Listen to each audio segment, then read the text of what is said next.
वालेकुम, मैं हूं आपकी teacher doctor Fauzia anatomy physiology में। आज मैं आपको करवाऊंगी ह्यूमन स्केलेटन का पार्ट 2। तो स्टार्ट करते हैं जी। तो स्टूडेंट्स, ये एमसीक्यूज़ ह्यूमन स्केलेटन के ही हैं और लास्ट लेक्चर में भी मैंने ह्यूमन स्केलेटन के एमसीक्यूज़ करवाए थे, बट उसमें मैंने पार्ट 1 से करवाए थे, वर्जन ए से, और आज मैं आपको करवाऊँगी वर्जन बी में से। बुक्स के सेकंड पार्ट में से एमसीक्यूज़ हैं ह्यूमन स्केलेटन के। तो स्टार्ट करते हैं। Which of the following is not a bone of the axial skeleton. अब इसमें है बताया हुआ कि कौन सी बोन जो है वो एक्सियल स्केलेटन का पार्ट नहीं होती। जैसा कि आपको पता है कि आपके स्केलेटन के 2 पार्ट्स होते हैं, मैंने आपको पढ़ाया हुआ भी है, डेफिनेशन भी कराई हुई है, जिसमें बताया हुआ है कि स्केलेटन जो होता है 2 टाइप्स का होता है, axial skeleton and appendicular skeleton. Appendicular skeleton means आपके अपर और लोअर लिम्स होते हैं। एक्सियल स्केलेटन में आ जाता है हेड आ जाता है और उसमें रिब्स हैं, थोरैक्स, वर्टिब्रल कॉलम है, और ये आपका मिलके बन जाता है एक्सियल स्केलेटन। आपने इनमें से बताना है कि कौन सी बोन जो है एक्सियल स्केलेटन का पार्ट नहीं है। तो इसमें आ जाता है क्लेविकल। अब देखेंगे कि ऑक्सीपिटल जो है ये स्कल का पार्ट है। वर्टिब्रल कॉलम ये भी एक्सियल स्केलेटन का पार्ट है। रिब्स जो है ये भी एक्सियल स्केलेटन का पार्ट है। बट क्लेविकल जो है जिसे कॉलर बोन कहते हैं, ये एक्सियल स्केलेटन का पार्ट नहीं होता। तो आपका इसमें राइट ऑप्शन आएगा, D option is the right option. 145 पे है, all of the following bones are cranial bones except. अब उसमें कह रहे हैं कि ये तमाम जो बोन्स होंगी ये क्रेनियल बोन्स होंगी, इनमें से एक के सिवा। अब इसमें आता है कि क्रेनियल बोन्स, ये भी इसमें भी इसी तरह से है कि स्कल जो होती है ना उसके 2 पार्ट्स होते हैं। इसका फर्स्ट पार्ट कौन सा है, क्रेनियल में आ जाता है, क्रेनियल बोन्स कहलाती हैं।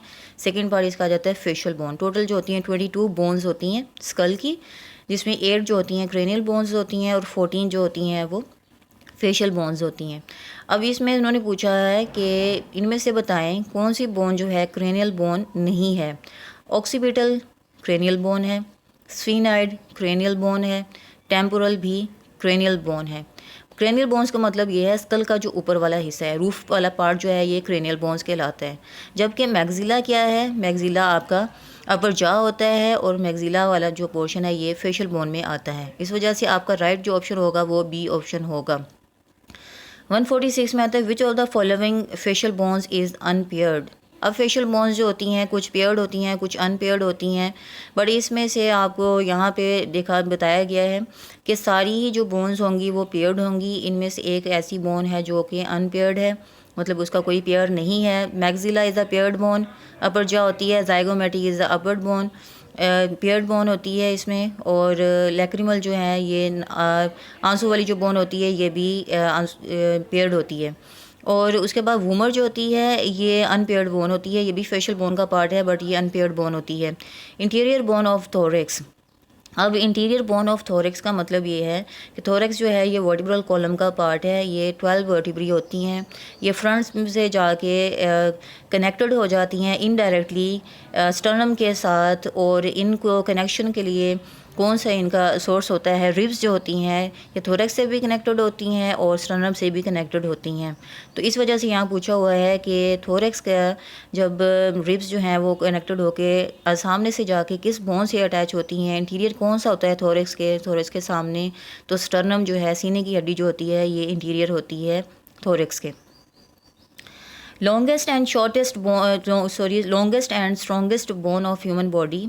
लॉन्गेस्ट यानी कि मजबूत इसमें होगी, लंबाई में होगी, स्ट्रॉन्गेस्ट इसमें मजबूती में है कि सबसे मजबूत और सबसे लंबी हड्डी हमारी बॉडी के अंदर जो है या ह्यूमन बॉडी में कौन सी होती है।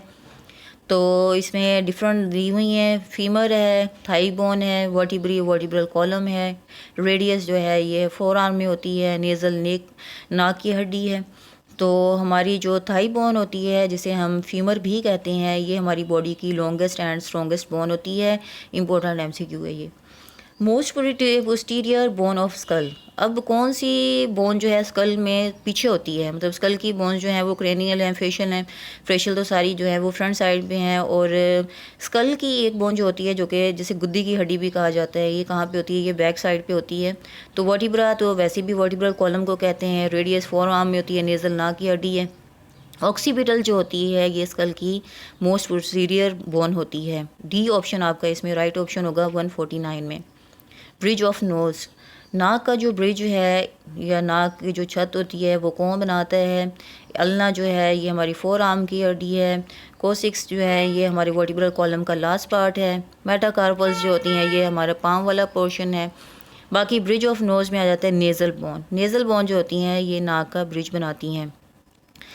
शाइन बोन, पिंडली की हड्डी जो होती है, ये हमारी जो टांग की हड्डी को कहा जाता है। इसमें उन्होंने पूछा है कि shine bone is also called shine bone या शाइन बोन जो होती है इसको दोनों तरह से प्रोनाउंस किया जाता है, शिन से भी शाइन से भी, कि इसमें से कौन सी होती है। स्टर्नम तो आपको पता है सीने की हड्डी होती है। रेडियस हमारे फोर आर्म की बोन है।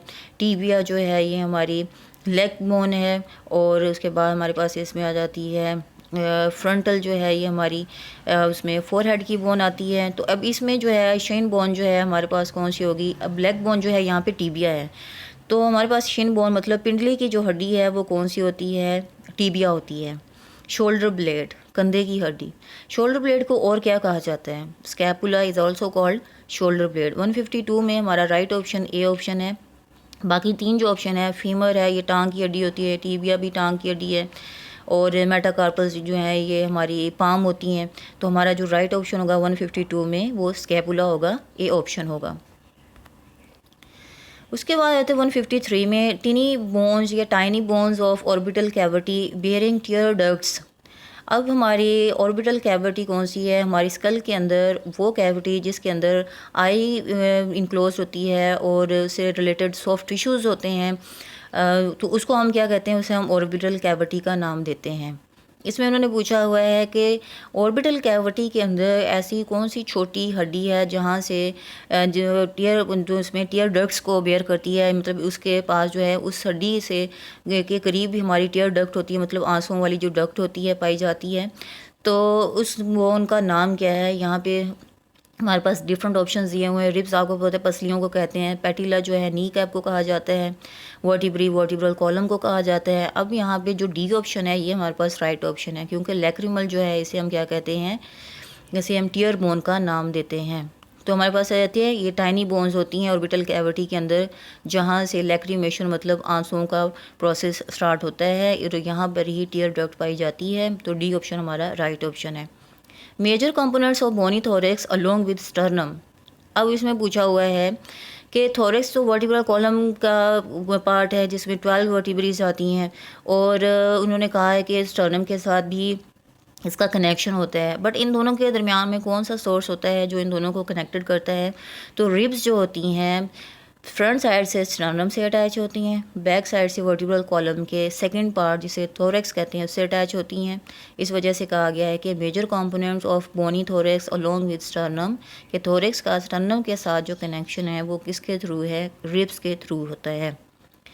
The ribs which are articulate to thorax spine at back and at the front directly attached to sternum called as dash ribs.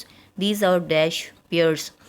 अब इसमें ये कहा गया है कि जो रिब्स होती हैं, आर्टिकुलेट का मतलब होता है ज्वाइन करना, जॉइंट्स को कहा जाता है, जॉइंट फॉर्मेशन को आर्टिकुलेशन भी कहा जाता है। ऐसी जगह जहाँ पे दो बोन्स आके एक दूसरे से कनेक्टेड होती हैं, उस पार्ट को, उस एरिया को हम आर्टिकुलेशन या आर्टिकुलेट एरिया कहते हैं। The ribs which are articulate to thorax spine, के रिब्स थोरेक्स स्पाइन का मतलब ये है कि स्पाइन जो होती है हम इसे वर्टिब्रल कॉलम को स्पाइन भी कहते हैं, कि स्पाइन का वो पार्ट जो थोरेक्स कहलाता है उसके साथ रिब्स आके पीछे से अटैच होती हैं, एंड एट द फ्रंट, और फ्रंट पे अटैच होती हैं, directly attach to sternum, sternum के साथ डायरेक्टली अटैच होती हैं, कॉल्ड एज डैश रिब्स। उन्हें क्या कहा जाता है? ट्रू रिब्स कहा जाता है। दीज आर डैश पेयर्स, और ये कितने पेयर्स होते हैं? ये 7 पेयर्स होते हैं। एक्चुअली इसमें यहाँ पे ये क्यों इन्हें ट्रू कहा गया है? क्योंकि जो आपकी रिब्स होती हैं वो 3 तरह की टाइप्स की होती हैं। इसमें आती हैं ट्रू रिब्स होती हैं, फॉल्स रिब्स होती हैं, फ्लोटिंग रिब्स होती हैं। ट्रू रिब्स का मतलब ये होता है कि ये डायरेक्टली स्टर्नम से ओरिजिनेट होती हैं, डायरेक्टली स्टर्नम से कनेक्टेड हो जाती हैं किसी भी सोर्स के बिना।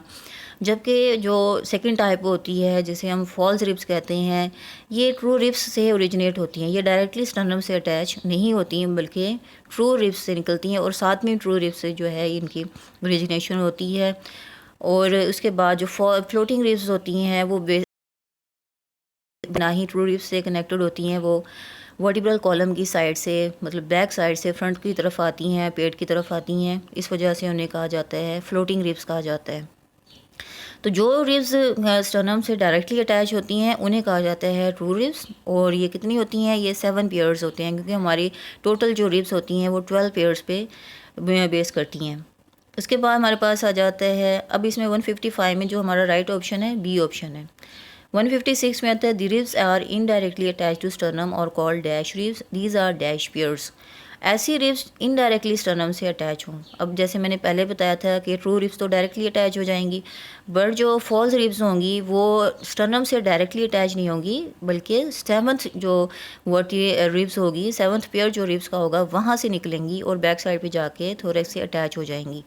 इस वजह से इन्हें कहा जाता है फॉल्स रिब्स। अब यहाँ पे पूछा हुआ है कि ये कितनी होती हैं फॉल्स रिब्स जो है, इनमें यहाँ ऑप्शन में ये भी पूछा हुआ है कि रिब्स का नाम क्या है और वो पेयर्स में कितनी होती हैं। इन रिब्स का नाम जो है फॉल्स रिब्स कहा जाता है इन्हें, क्योंकि इनकी जो अपीयरेंस होती है डायरेक्टली स्टर्नम के साथ ना होने की वजह से ये हमें जो है वो क्लियर इसमें नहीं बताई जाती कि ये भी ribs as a part of ribs हैं या स्टर्नम से डायरेक्टली अटैच हैं, क्योंकि ये तो 7 से ओरिजिनेट होती हैं बट पीछे से जाके थोरेक्स से भी अटैच हो जाती हैं। इस वजह से हम इन्हें रिब्स तो कहेंगे, लेकिन फ्रंट से स्टर्नम से डायरेक्टली अटैच ना होने की वजह से हम इन्हें फॉल्स का नाम देंगे। तो इसमें आ जाती हैं, इन्हें फॉल्स कहा जाता है। और ये कितनी होती हैं, ये 3 पेयर्स होती हैं।